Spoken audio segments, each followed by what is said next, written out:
శుభోదయం. ఈరోజు పంచాంగం శనివారం ఆగస్టు 16, 2025. విశ్వవాసు నామ సంవత్సరం శ్రావణ మాసం దక్షిణాయనం వర్ష ఋతువు. సూర్యోదయం 6 గంటల నుండి 6 నిమిషముల వరకు. సూర్యాస్తమయం 6 గంటల 41 నిమిషములు. ఈరోజు తిథి శుక్లపక్ష అష్టమి. చంద్రమాసంలో ఇది 23వ అతి శుక్లపక్ష అష్టమి. ఈరోజు అధిపతి బుధుడు.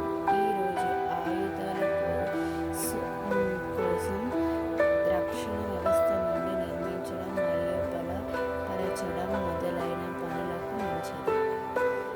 ఆగస్టు 15వ తేదీ 2025 శుక్రవారం రాత్రి 11 గంటల 5 నిమిషముల నుండి తెల్లవారుజామున శనివారం రాత్రి 9 గంటల 34 నిమిషముల వరకు. శుభ సమయం అభిజిత ముహూర్తం ఉదయం